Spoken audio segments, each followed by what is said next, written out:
Good Tuesday morning, and thanks for joining us from the Ohio AgNet, the voice you know with the news you trust studio, sponsored by the Grain Equipment Company, where innovation meets execution.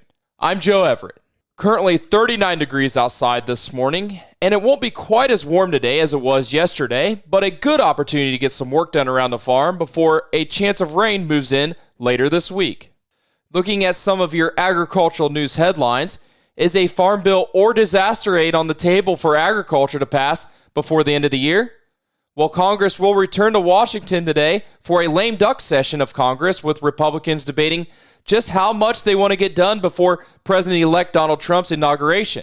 The big issue for Congress will be passing another government spending bill. Congress hasn't hammered out a full budget for fiscal year 2025, which began in October. The current budget deal expires on December 20th. The Washington Post reported on Monday that lawmakers are looking to pass another budget extension, the same as they did a year ago, that would run until March. That would allow time for both the new administration and Congress to start planning before passing the annual spending bill. Now let's check in with Dave Russell for this week's Between the Rows. Time now for this week's Between the Rows, brought to you by Seed Genetics Direct, the #1 fastest growing and largest Ohio-based independent seed company. For John Settlemyer in Warren County, for the majority of their crops, yields were better than expected. For soybeans, everything that we planted in April, yields were better than last year by a couple, 3 to 5 bushels. We had some that were exceptional yields. What we planted in May, the last 2 farms were a little, 1 or 2 bushels lower, and that was some clay knobs in those fields. The yields really fell off just from the drought. But there wasn't as big of a variance as we would have thought looking at the rainfall for the season. So, yeah, these crops are very hardy, and amazing what they can go through and still produce. As far as the corn crop, the hurricane that came through really took toll on a lot of the corn. I was helping a neighbor yesterday shell some corn.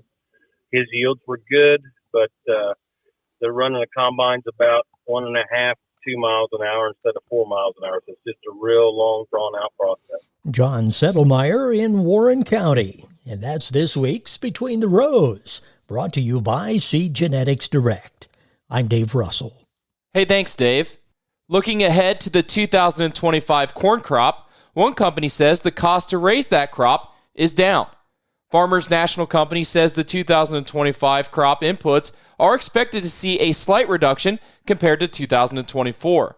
While some farms may experience increased costs for specific reasons such as adding lime, improving drainage, or boosting fertility, the overall picture suggests a decrease in expenses for most farms. The reduction is primarily anticipated in fertilizer, crop insurance, and interest cost. Seed, chemicals, equipment, labor, and the cost of land are expected to remain stable. Farmers National Company expects fertilizer costs to decrease by up to 10%. Crop insurance costs are expected to be down in 2025 based on current commodity prices for next year. Interest rates have decreased slightly, with further reductions expected in 2025. As always, Farmers National Company says these expectations are based on no major disruptions from weather, worldwide events, or farm bill changes. Stay tuned. We'll be back to take a look at today's weather after this. Since 1926, Nationwide has been rooted in agriculture. Founded as the Farm Bureau Mutual Automobile Insurance Company with a mission to protect farmers and their communities, we honor our legacy by offering solutions that evolve with the complex needs of today's farms. As the leading insurer of America's farms and trusted by 8 farm bureaus for 100 years and counting, Nationwide is on your side.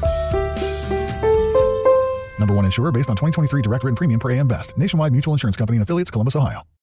Soybeans grown in Ohio and across the heartland are meeting the feedstock demand for clean fuels. Biodiesel is a clean-burning and reliable fuel that enhances engine life, power, and mileage. Plus, this high-performance fuel works in any diesel engine without modification. With biodiesel, we fuel the economy, do good for the environment, and support soybean farmers. Learn how using biodiesel can add value to every bushel of soybeans grown at soyohio.org.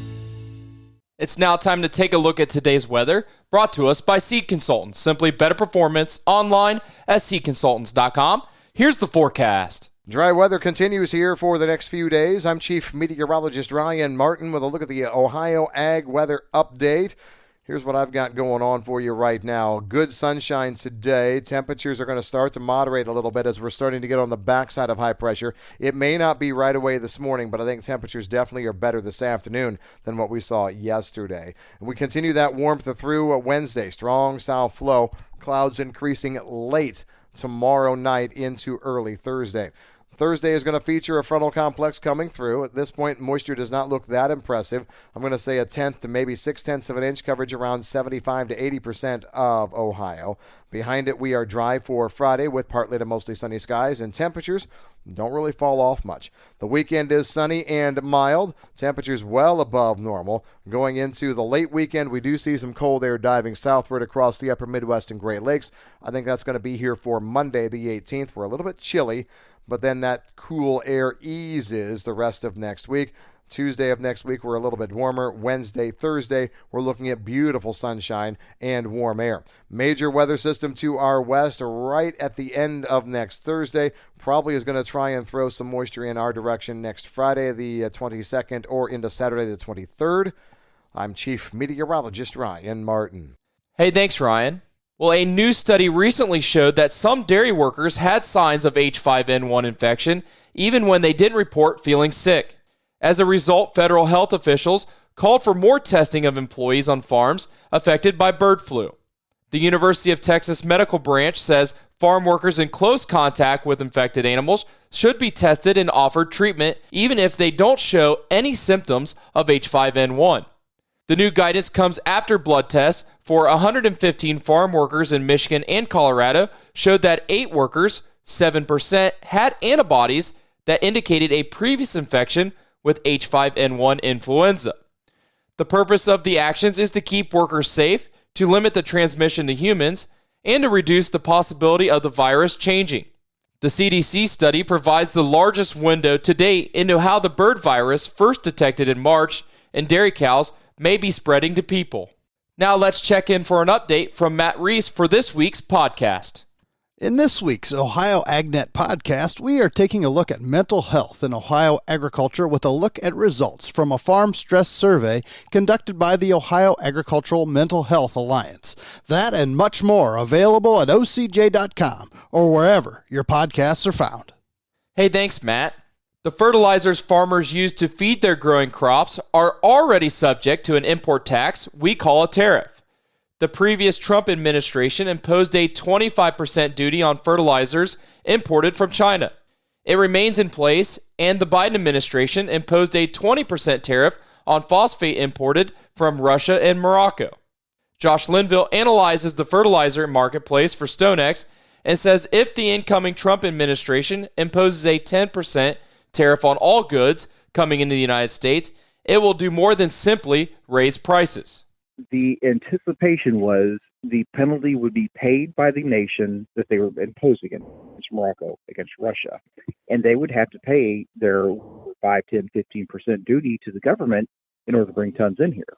What that doesn't look at is that because it is a commodity, that country has the ability to go elsewhere, and they have been very successful because of how tight global phosphate markets have been on an inventory perspective. They can go somewhere else. He then uses fertilizer resources from Russia as an example.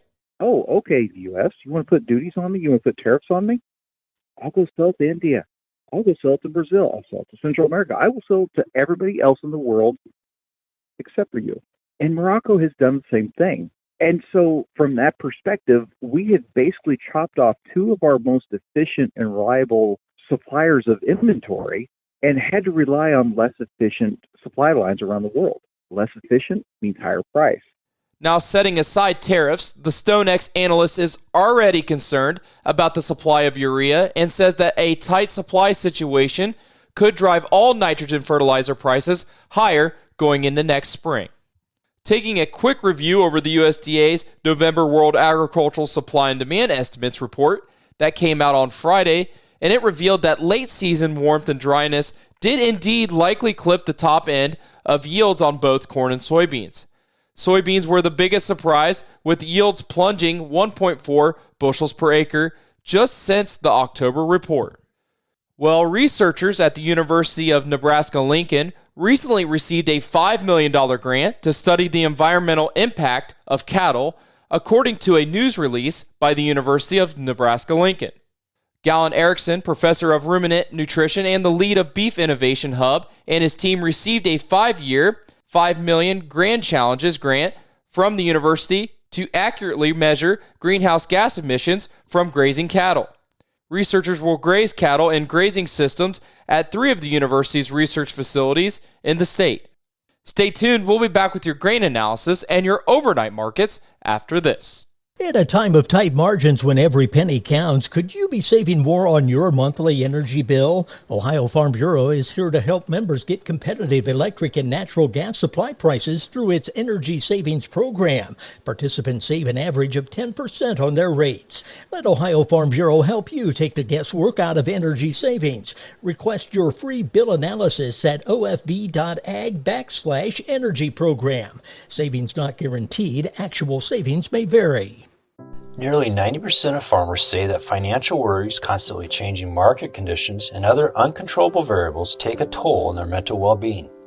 Add in the weather and family dynamics, well, it's a lot to handle alone. But did you know farmers and their families can receive free confidential services from licensed professionals?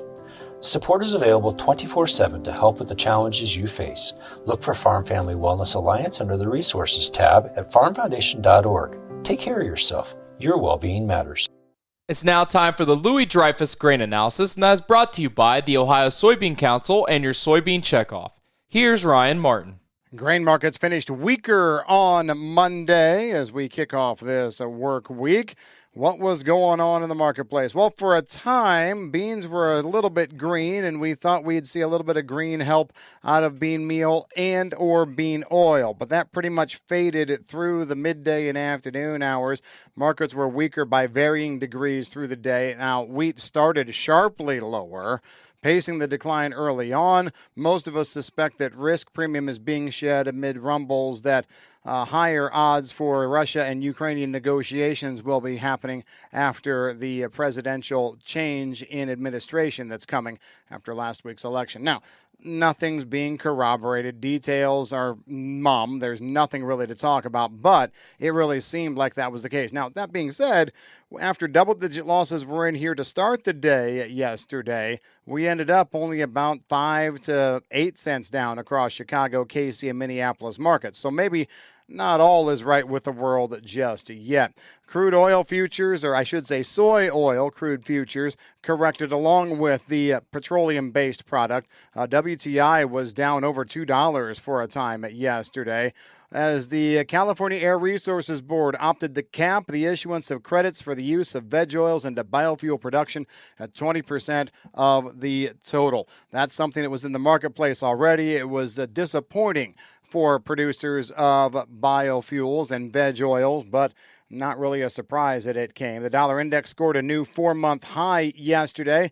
The weakness in the Brazilian real is working to boost farm revenue down there. That was the story late last week. It's still here this week.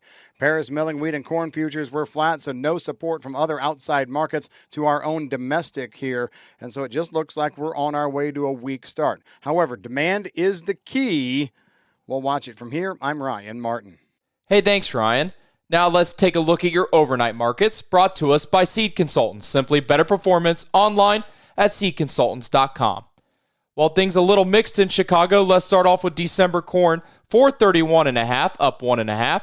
March corn, 443 3/4, up a penny. May corn, 450 1/4, up a half. November soybeans, 1011 3/4, unchanged. January soybeans, 1019 1/4, down 3. March soybeans, 1030 3/4, down 4.5. December wheat, 565 3/4, up 1/4. Now looking at livestock from yesterday's close, December live cattle, 183.70, unchanged. February live cattle, 185.37, up 7 cents. December lean hogs, 81.77, up $1.35. February lean hogs, 85.92, up $1.10. January feeder cattle, 242.25, up 82 cents. And March feeder cattle, 240.05, up 67 cents. December class 3 milk, $19, up 5 cents. Have a great day, everyone. This is the Ohio AgNet.